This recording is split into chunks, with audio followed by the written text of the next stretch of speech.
What's up les gens, c'est Nizo, comment allez-vous? J'espère que vous allez très bien. Aujourd'hui on va se retrouver pour ma review du scan 684 et enfin il est sorti. Je suis vraiment très heureux de vous proposer cette vidéo, mais bon, sans vous mentir, ce scan était vraiment pour moi assez mou. Je vous en parlerai par la suite, ne vous inquiétez pas. Donc, je souhaite vous remémorer la fin du dernier scan. Donc à la fin de ce précédent scan, il y avait Obito qui souhaitait marcher devant les ninjas pour voilà, sauver Sasuke.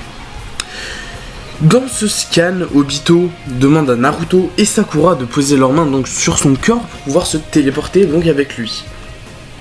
Donc ils attendent le bon moment pour se téléporter. Et Kakashi il se rend compte en fait que Kaguya n'a strictement rien à faire d'eux. Elle les regarde tranquille comme ça. Et puis Kakashi est assez surpris, voilà. Kaguya s'en fout, elle s'attaque directement à Naruto, qui lui-même l'attend d'ailleurs. Il repense qu'elle absorbe le chakra. Et que pour l'atteindre, donc pour atteindre Kaguya, il faut soit une technique de taijutsu, soit une technique de diversion. Donc comme le harem no jutsu, mais bon. Il se dit lui-même que deux fois la même technique, voilà, ça va pas marcher. Alors Kaguya s'approche de Naruto. Il effectue un multiclonage supra à l'aide du chakra de Gobi. Donc il parle au démon Gobi, vous savez, le démon de Han, il me semble. Donc il fait un multiclonage supra, donc ce qui explose un peu les pics de glace dans lesquels il était bloqué. Et ce qui lui permet de s'échapper. Puis Kaguya, elle, va utiliser ses points géants, vous savez, les points géants qu'elle utilise, pour éliminer les clones de Naruto qui se font tuer assez facilement, voilà. Donc Naruto utilise une technique de taijutsu, excusez-moi, donc le Naruto Renden, rappelez-vous, la technique qu'il avait utilisée lors de l'examen de Chunin, il me semble, contre... je me souviens plus que c'était contre qui. Il avait utilisé ces techniques, donc avant de pouvoir maîtriser le Rasengan, il avait utilisé ces techniques. C'est une technique de taijutsu, donc il a bien raison de l'utiliser, puisque les techniques de chakra, je vous le rappelle, elles les absorbent, même si elles sont vraiment très puissantes. Donc par la suite, il y a tous les clones qui vont sur Kaguya, elle s'échappe, elle part dans une autre dimension. Donc elle utilise cette technique spatio-temporelle. Naruto réussit à rentrer dans celle-ci avec son véritable corps. Et il parvient donc à la rejoindre dans une dimension qui semble être un désert de terre. Voilà. Nous avons eu le désert de sable, et là il me semble que c'est un désert de terre. Donc Zetsu Noir laisse paraître que c'est la dimension principale qui est reliée aux 5 autres dimensions. Donc et que c'est vraiment très dangereux pour eux. Naruto pourrait revoir Sasuke et sceller Kaguya, et c'est vraiment la dimension qui est reliée aux autres, donc on n'a pas plus d'informations sur cela, mais peut-être que en étant dans cette dimension, Naruto pourrait sauver Sasuke. Enfin, c'est qu'une hypothèse, et je vais pas tout vous le dire d'ailleurs. Donc Kaguya a la possibilité de l'éliminer, donc d'éliminer Naruto, mais apparemment celle-ci, elle veut d'abord absorber son chakra. Donc et puis Zetsu lui parle et lui dit c'est toujours mieux de le tuer que de voir leur plan s'échouer. Donc ce qui laisse penser que Kaguya et Zetsu ont un plan qu'ils souhaitent réaliser par la suite. Voilà, après avoir tué Naruto, absorbé leur chakra, ils ont peut-être un plan, peut-être continuer le Tsukuyomi infini, mais je ne sais pas. Hein. Mais ils ont un plan, voilà. Donc Kaguya se montre étant du clan à Kimimaro. Donc ce qui est bizarre parce qu'en fait elle utilise les techniques des os, vous savez, les os qui sortent du corps et puis qu'elle utilise en tant qu'arme. Et c'est vraiment bizarre sachant qu'elle est du clan Otsuki il me semble. Je suis pas sûr de la prononciation de celui-ci. C'est assez bizarre. Donc on pouvait se dire oui elle ressemble à Kimimaro. Il y avait bien sûr plein de cohérences telles que les points au-dessus à la place des sourcils il me semble. Donc que Kimimaro avait lui-même. Et aussi la couleur des cheveux qui était blanc. Donc voilà. Donc elle utilise le même genre de technique, et comme je vous l'ai dit, elle utilise ses os comme des armes. Elle décide donc de tuer Naruto et de ne plus absorber son chakra, voilà. Donc avec ces techniques spatio-temporelles, elle essaie voilà, de surprendre Naruto, mais bon, Naruto est assez agile et arrive à arrêter certains os, mais bon, Naruto se fait avoir et se fait attaquer par le ventre, et il me semble que ce n'est pas des os ordinaires, parce que sinon, si ils auraient transpercé Naruto, voilà, ça aurait juste fait comme s'il aurait transpercé, et là, juste un seul os, enfin os, je sais pas si ça se dit, oui, ça se dit, voilà, atteint Naruto, et ça lui fait vraiment un très gros trou au niveau du ventre. Donc c'est peut-être du chakra qui est autour ou je ne sais pas quoi, peut-être que ça bouffe le chakra Naruto ou ça, voilà, je ne sais pas, mais en tout cas ce n'est pas une technique ordinaire parce que un simple os comme celui-ci, voilà, permet de faire un assez gros trou. Donc Obito réussit à rejoindre donc quand Kaguya utilise sa dimension pour s'échapper, Obito réussit à rejoindre la dimension de Naruto de Naruto qui est à terre et on pense qu'il est mort.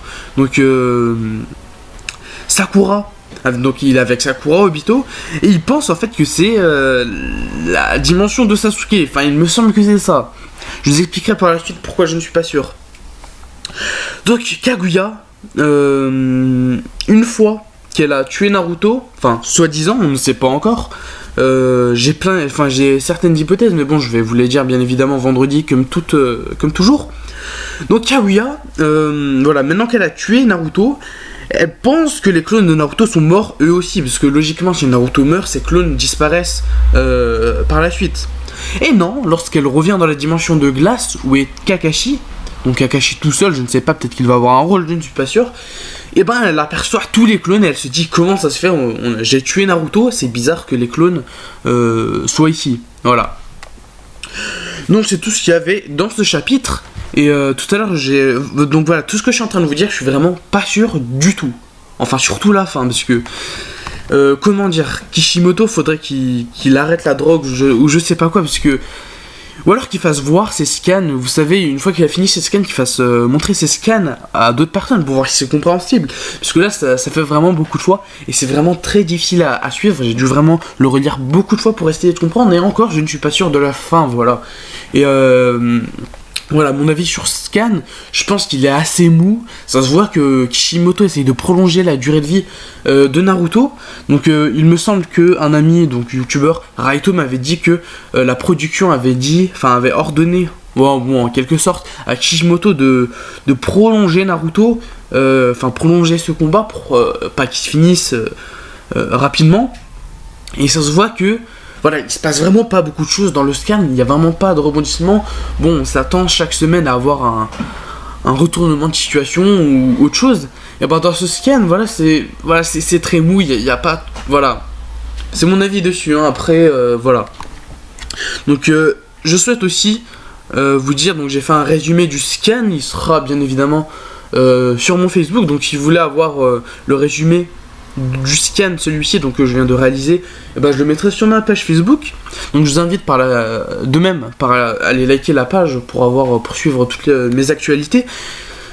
Et puis voilà, je vous invite à dire votre avis en commentaire, donc qui est le plus important, et à liker cette vidéo ou disliker si vous n'avez pas aimé. Et si vous n'avez pas aimé, veuillez me dire pourquoi. Donc c'est beaucoup plus intelligent de dire pourquoi et de disliker que de disliker et de ne rien dire. Donc pour moi c'est assez faible de disliker sans dire pourquoi. Voilà. Après c'est mon avis. Hein.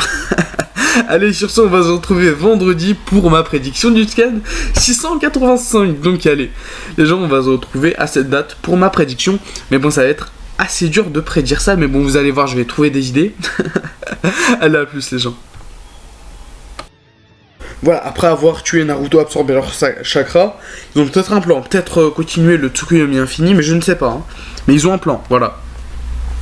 Donc Kaguya se montre étant du clan à Kimimaro. Donc ce qui est bizarre parce qu'en fait elle utilise les techniques des os, vous savez, les os qui sortent du corps et puis qu'elle utilise en tant qu'arme. Et c'est vraiment bizarre sachant qu'elle est du clan Otsuki il me semble. Je suis pas sûr de la prononciation de celui-ci.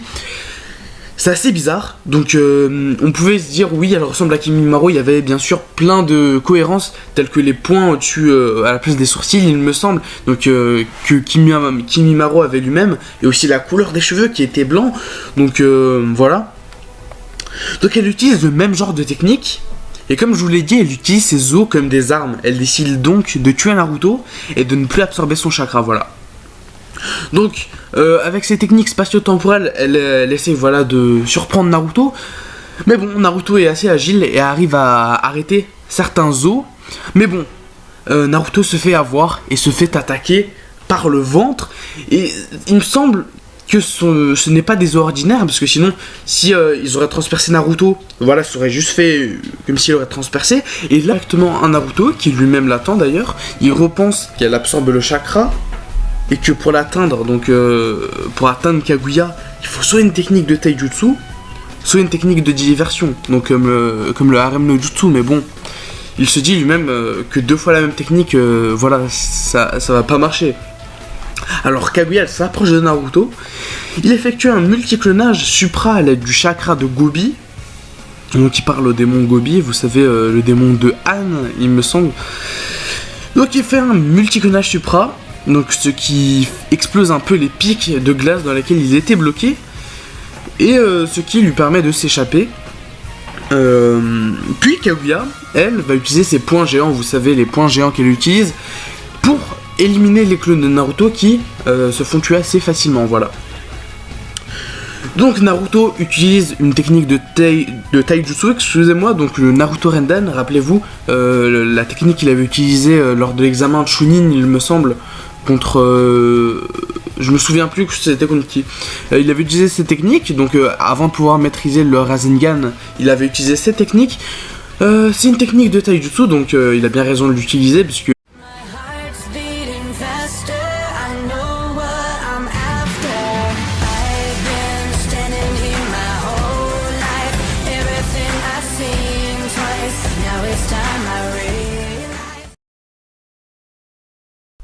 what's up les gens, c'est Nizo, comment allez-vous? J'espère que vous allez très bien. Aujourd'hui on va se retrouver pour ma review du scan 684 et enfin il est sorti. Je suis vraiment très heureux de vous proposer cette vidéo, mais bon, sans vous mentir, ce scan était vraiment pour moi assez mou. Je vous en parlerai par la suite, ne vous inquiétez pas. Donc, je souhaite vous remémorer la fin du dernier scan. Donc à la fin de ce précédent scan, il y avait Obito qui souhaitait marcher devant les ninjas pour voilà, sauver Sasuke. Dans ce scan, Obito demande à Naruto et Sakura de poser leurs mains donc sur son corps pour pouvoir se téléporter donc avec lui. Donc ils attendent le bon moment pour se téléporter, et Kakashi il se rend compte en fait que Kaguya n'a strictement rien à faire d'eux. Elle les regarde tranquille comme ça, et puis Kakashi est assez surpris, voilà. Kaguya s'en fout, elle s'attaque direct. Les techniques de chakra, je vous le rappelle, elle les absorbe, même si elles sont vraiment très puissantes. Donc par la suite, il y a tous les clones qui vont sur Kaguya, elle s'échappe, elle part dans une autre dimension. Donc elle utilise cette technique spatio-temporelle. Naruto réussit à rentrer dans celle-ci avec son véritable corps. Et il parvient donc à la rejoindre dans une dimension qui semble être un désert de terre. Voilà. Nous avons eu le désert de sable, et là il me semble que c'est un désert de terre. Donc Zetsu Noir laisse paraître que c'est la dimension principale qui est reliée aux 5 autres dimensions. Donc et que c'est vraiment très dangereux pour eux. Naruto pourrait revoir Sasuke et sceller Kaguya, et c'est vraiment la dimension qui est reliée aux autres, donc on n'a pas plus d'informations sur cela, mais peut-être que en étant dans cette dimension, Naruto pourrait sauver Sasuke. Enfin, c'est qu'une hypothèse, et je vais pas tout vous le dire d'ailleurs. Donc Kaguya a la possibilité de l'éliminer, donc d'éliminer Naruto, mais apparemment celle-ci, elle veut d'abord absorber son chakra. Donc et puis Zetsu lui parle et lui dit c'est toujours mieux de le tuer que de voir leur plan s'échouer. Donc ce qui laisse penser que Kaguya et Zetsu ont un plan qu'ils souhaitent réaliser par la suite. Ah, juste un seul os. Enfin os, je sais pas si ça se dit. Oui ça se dit. Voilà, atteint Naruto et ça lui fait vraiment un très gros trou au niveau du ventre. Donc c'est peut-être du chakra qui est autour ou je ne sais pas quoi, peut-être que ça bouffe le chakra Naruto ou ça, voilà, je ne sais pas, mais en tout cas ce n'est pas une technique ordinaire puisque un simple os comme celui-ci, voilà, permet de faire un assez gros trou. Donc Obito réussit à rejoindre donc quand Kaguya utilise sa dimension pour s'échapper, Obito réussit à rejoindre la dimension de Naruto voilà, de Naruto qui est à terre et on pense qu'il est mort. Donc Sakura, donc il est avec Sakura, Obito, et il pense en fait que c'est la dimension de Sasuke. Enfin, il me semble que c'est ça. Je vous expliquerai par la suite pourquoi je ne suis pas sûr. Donc Kaguya, une fois qu'elle a tué Naruto, enfin soi-disant, on ne sait pas encore. J'ai certaines hypothèses, mais bon, je vais vous les dire bien évidemment vendredi comme toujours. Donc Kaguya, voilà, maintenant qu'elle a tué Naruto, elle pense que les clones de Naruto sont morts eux aussi, parce que logiquement si Naruto meurt, ses clones disparaissent.